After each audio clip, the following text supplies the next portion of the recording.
سلام عميزان كبرات كبرانا زي برايم تقريناي نحن زوادنا لكم معبارتات كلكاف لكم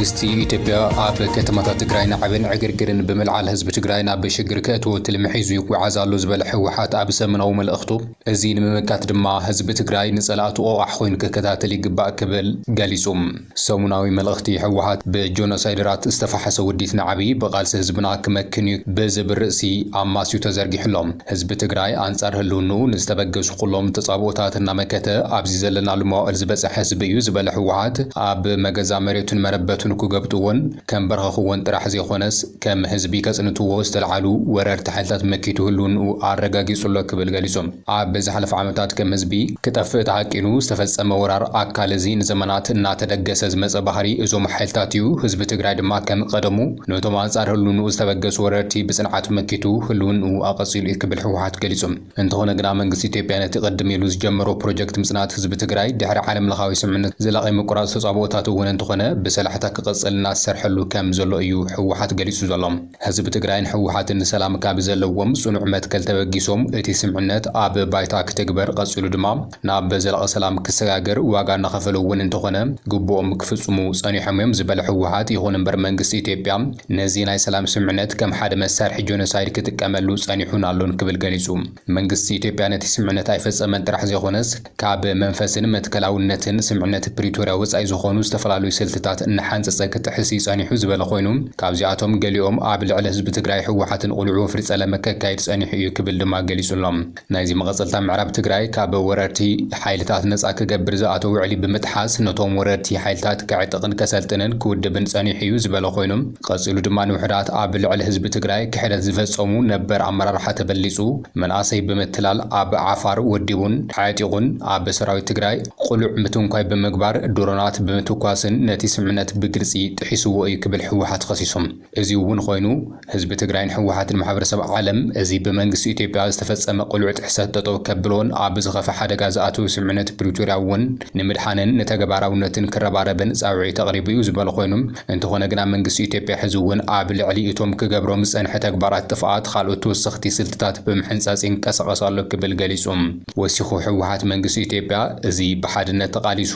ህልውኑ ዘረጋገጸ ህዝቢ ክስኮን ዝኽእል ኣብ ውሽጡ ብዝፍጠር ንዓቢ እዩ ኢሉ ዝተፈላለዩ ፈተነታት ክገብር ዝጸንሐ ኮይኑ ንስምምነት ፕሪቶሪያ ጥሒሱ ተኽሲ ኣብ ዝጀመረሉ እዋን እውን እንተኾነ እዚ ስልቲ ምስ ገለ ከዳዓት ዝበሎምን ኣባላት ብሄራዊ ክሕደት ዝበሎምን ሕወሓት ተዋዲዱ ንምፍጻም ሓድሽ ትልሚ ኣውፂኡ ኣብ ምንቅስቓስ ኣሎ ክብል ገሊጹም እዚ ሓድሽ ትልሚ ጥፍኣት መንግስቲ ኢትዮጵያ ኣብ ከተማታት ትግራይ ንዓብን ዕግርግርን ብምልዓል ህዝቢ ትግራይ ብምድኻም ኣብ መወዳእታ ድማ ካብ ፈለምኡ ሒዝዎ ዝተልዓለ ጆኖሳይድ ክኸንብቶን ጥጡሕ ባይታ ንምፍጣር ዝዓለመ እኩይ ትልሚ እዩ ክብል ገሊጹም ነዚ ተደጋጋሚ ጥሕሰት ስምምነት ፕሪቶሪያ ዝፍጽም ዘሎ መንግስቲ ኢትዮጵያ ካብ ተግባር ክቁጠብ እጃሙ ክዋጻእ ይግባእ ክብል ምሕጸን ተቕሪቦም እዚ ተቐያሪ ስልቲ ጆኖሳይደራት ሽቱ ብሓደን በቲ ካልኣይን ኣቢልኻ ህዝቢ ትግራይ ከም ህዝቢ ምጥፋእ እዩ ህዝብና እዚ ሽቶ ጆኖሳይደራት ተቐዲምካ ብምርዳእ ብመሪር መስዋዕትኻ ህላወኻ እኳ እንተረጋገጽካ እቲ ሓደጋ ሕዚ እውን ኣብ ቦቱ እዩ ዘሎ ክብል ሕወሓት ገሊጾም እዚ ሓደጋ ዝቕንጥጥ ሽቶ ጸላእቲ ዝብርዕንን ብሓድነት እንትቃለስ እዩ ክብል ሕወሓት ወሲኹም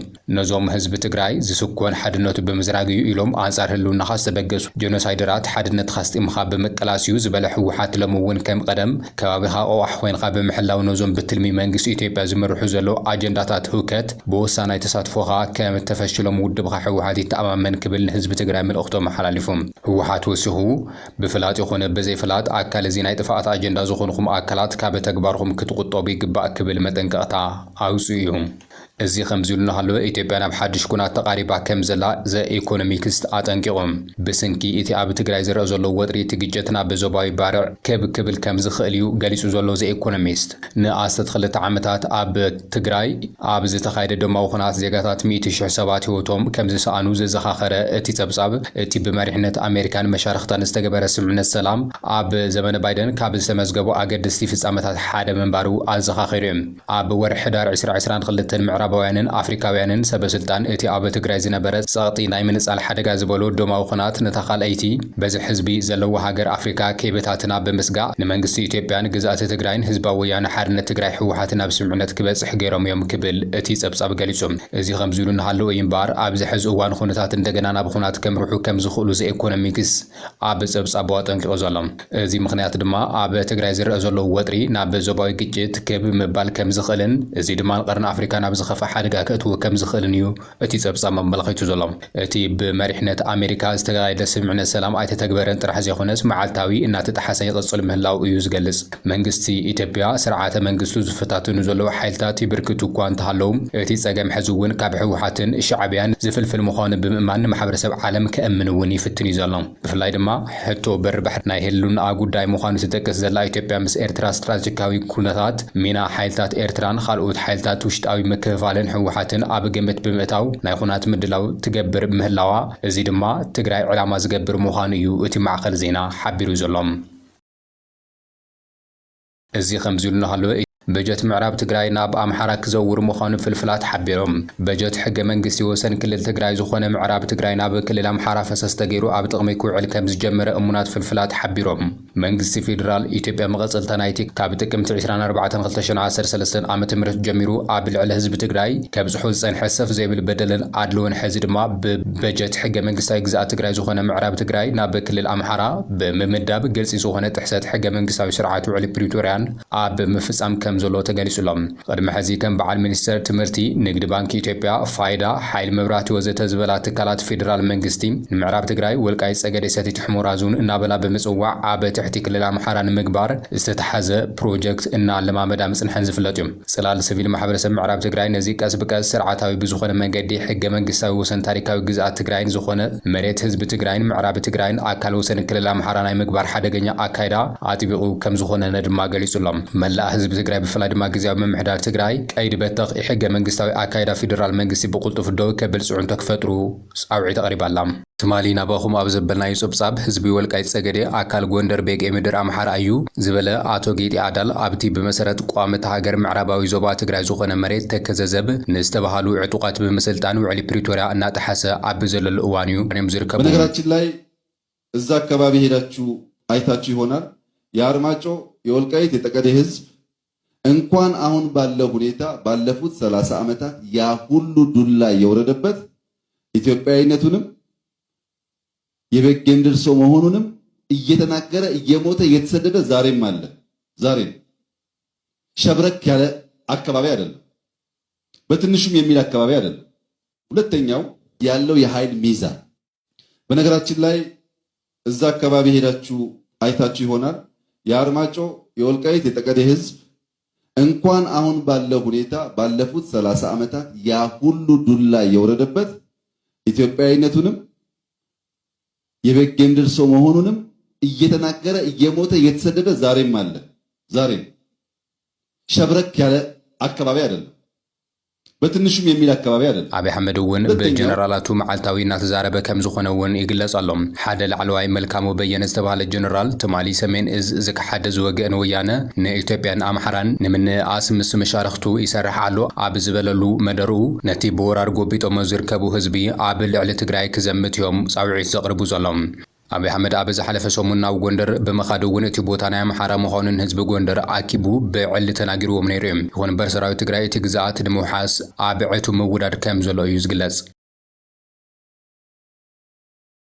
ሓድነት ህዝቢ ትግራይ ንምሽርሻር ዝሰርሓ ዘለዋ ሚድያታት ናብ ቀልበን ንምምላስ ጻውዒት ቀሪቦም እቲ ዝተገለጸ ግደ ሚድያ ኣብ መረጋፅ ሰላምን ጸጥታን ብዝብል መሪ ሓሳብ ንጋዜጠኛታት ትግራይ ይወሃብ ኣብ ዘሎ ስልጠና እዩ ነቲ ስልጠና ብመደረ ዝኸፈተ ሓላፊ ቤት ጽሕፈት ብዙሃነትን ርክብታት ህዝብታትን ኣይተኻልኣይ ኣሰፋ ዝፍታን እዋን ከመይ ክንሰግሮ ከም ዝግባእ ምዝታይ ኣድላይ ኮይኑ ብምርኻቡ መድረኽ ዘተ ከም ዝተሰናደ ይገሊጹ ሚድያታት ትግራይ ሓድነት ትግራይ ኣብ ምስጣምን ኣብ ህንጸት ሰላምን ብጽሕተን ክዋጻእ ከም ዝግባእ ይሓቢሩ ዘሎም ገለገለ ሚድያታት ሓድነት ህዝቢ ንምሽርሻር ትሰርሑ ኣለኹም ክብል ዝወቀሰ ኣይተኻልኣይ ወሲኹ እተን ሓድነት ህዝቢ ትግራይ ዝዘርጋ ሚድያታት ናብ ቀልበን ንኽምለሳ ጻውዒት የቕሪቡ ዘሎም ካብ ናይ መንግስቲ ናይ ግልን ናይ ሕወሓትን ጋዜጠኛታት ዝተረኸቡ እዚ ስልጠና ብመምህር መብራህትን ገብረ እግዚአብሔር መዕበይ ዓቕሚ ስልጠና ዝተዋሃበ እንትኸውን ምስ ጋዜጠኛታት እውን ዘተ ተሳሊጡ እዩ بريطانيا حتى عقوبات هو زنبرت ناي وترو منبر فقاد كم تقارص غليصا بريطانيا يوكي حتى تقبل نزرخبو حتى عقوبه ابت هاجر قوامي منبري كم زي وهاب ميا غليصا زلام ازي اگداسي لوط بوليسي زمص سوني بمينستر وشطاو ጉዳያት ወይዘሮ ሻባና መሐመድ ኣብ ፓርላማ በወግዒ ከም ዝግለጽ ቢቢሲ ጸብጺቡሎም በቲ ሓድሽ ፖሊሲ መሰረት ዕቁባ ዝረኸቡ ስደተኛታት ኣብ ብሪጣንያ ንግዚያዊ እዋን ጥራሕ ከም ዝጸንሑ እዩ ክግበር ብሪጣንያን ሓተቲ ዕቁባ ናይ ወትሮ መንበር ፍቃድ ትህበሉ ዝነበረት ኣሰራርሓ ክቕይር ምዃኑ እኳ እንተገለጸት እቲ ለውጢ ፖሊሲ ቁጽሪ እቶም ብጀላቡ ዝኣትዉ ስደተኛታት ንምንካይ ዝዓለመ ከም ዝኾነ ተሓቢሩ ዘሎ ሕቶ ዕቁብኦም ተቐባልነት ዝረኸበ ሰባት ናብ ሃገሮም ምምላስ ሓደገኛ ኣይኮነን ተባሂሉ ኣብ ዝእመነሉ እዋን ናብ ዓዶም ክምለሱ ክንገብር ናይላ ዩናይትድ ኪንግደም እቲ ሕዚ ዘሎ ኣሰራርሓ ብሪጣንያን ሓተቲ ዕቁባ ናይ 5 ዓመት መንበር ፍቃድ ትህብ ድሕሪ ግናቶም ስደተኛታት ኣብ ብሪጣንያ ንናይ ወትሮ መንበር ፍቃድ ከመልክቱ ይኽእሉ እዮም ክብል እዩ ገሊጹ ዘሎ እዚ ሓድሽ ፖሊሲ እዚ ካብ ኣሰራርሓ ሃገረ ዴንማርክ ከም ዝተቐድሐ እዩ ተገሊጹ ዘሎ ጸጋማይ ዝንባለ ዘለዎ መንግስቲ ሶሻል ዲሞክራሲ ዴንማርክ ኣብ ኣውሮፓ ካብቶም ዝጸንዐ ፖሊሲ ስደተኛታት ምትግባር ከም ዝፍለጥ ይግለጽ እዩ ኣብ ዴንማርክ ሓተቲ ዕቁባ ናይ 2 ዓመት መንበር ፍቃድ ድሕሪ መሃቦም እንደገና ከመልክቱ ኣለዎም ናይ ዜግነት መስርሕ ድማ ካብ ግዜ ናብ ግዜ እናኸበደ ከም ዝመጽ እዩ ዝግለጽ ዘሎ ሚኒስትር ውሽጣዊ ጉዳያት ብሪጣንያ ነቲ ኣሰራርሓ ዴንማርክ ክትንእዶን ከላ ኣብ እዋን ምርጫ ዝሓሸ ድምፂ ህዝቢ ዘምጽ ኣገባቢ ክትብል ያገሊጻ ዘላ ሰልፊ ሌበር ናይ ብሪጣንያ ጽኑዕ ስጉምቲ እንተዘይወሲዱ ጸለምቲ ሓይልታት ኮርሱና እዮም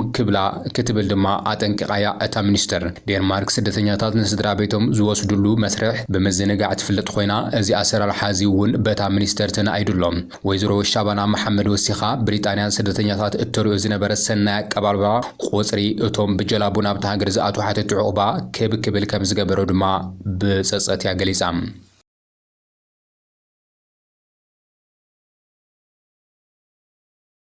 ቢሮ ፋይናንስን ምትሕባር ሃፍትን ትግራይ ምስ ባንክ ንግዲ ኢትዮጵያ ኣብ ክልተ ተጠቃምነትን ግልጋሎት ኢንተርኔት ባንክን ግልጋሎት ዲጂታል ዕቋርን ልቃሕን ኢቢሲ ሰነድ ሓበራዊ ስምምዕነት ተፈራሪሞም ሓላፊት ቢሮ ፋይናንስን ምትሕባር ሃፍትን ትግራይ ዶክተር ምሕረት በየነ እቲ ቴክኖሎጂ ሕድሕድ ስራሕቲ ባንኪ ዘጠቃልልን ኣድላይ ከም ዝኾነን ካብ ሰባትን ወራቕትን ንምክልኻል ዘቃልል ምንኽኻእ ዘቃልል ብሓላፍነት ስራሕ ምዃኑ ገሊጻ ብሰንኪ ኩናት ትግራይ ዕንወት ዝበጽሕን ንሕዚ እቲ ቴክኖሎጂ መሰረት ልምዓት ኣብ ዘለዎ ትካላት ከም ዝጀመረን ብቐጻሊ ካልኦት ትካላት ከም ዝተኣታተውን ይሕብራ እዚ ካብ ወረቐት ንምንኽኻእ ወጻእ ብትኹረት ፍልጠትን እምነትን ዝስራሕ ውሳኔ ምዃኑ ድሕሪ ምግላጽ ነዚ ድማ ዓቕሚ መዕበይ ስልጠና እውን ከም ዘድሊ ኣፍሊጣ ንስራሕ ሰራሕተኛታት ተገልገልቲ ከም ዘድሊ ነዚ ድማ ቀጻሊ ክትትልን ድጋፍን ከም ዘድልያ እታ ዶክተር ገሊጻ ዳይሬክተር ባንክ ንግዲ ኢትዮጵያ ዲስትሪክት መቐለ ኣይተ ኤልያስ ልሳን ወርቂ በግድኡ ዓለምና ብፍላይ ኣብ ዘፈር ፋይናንስ ዝበጽሐቶ ቴክኖሎጂ ኣብ ምጅማር ብርኪ ከም ዘሎ ሓቢሮም እቲ ቴክኖሎጂ ግዜ ጉልበትን ወጻእታትን ቆጣባይ ከም ዝኾነ ድሕሪ ምግላጽ ኣብ ዝሕዚ እዋን ኣማራጽ ዘይብሉ ከም ዝኾነ ይገሊጹ ኣይተ ኤልያስ ካብ ተጠቀምቲ ግልጋሎት ባንክ ንግዲ ኢትዮጵያ ትግራይ 80% ብቴክኖሎጂ ጥቀም ከም ዘሎ እዩ ገሊጹ ዘሎ እቲ ባንኪ ሲቢኢ ብር ቴክኖሎጂ ክሳብ 150,000 ብር ልቃሕ መሃብ ከም ዝጀመረ እውን ኣብቲ መድረኽ ወሲኹ ገሊጹ مبارخ كبراتن كبرانن لومينا بخم زواد ناي معلومات زي ما يوصل نيرم حابركم ناس لسنة حكومة زينا نمسكن شانل سبسكرايب بمبار بيسب كتغن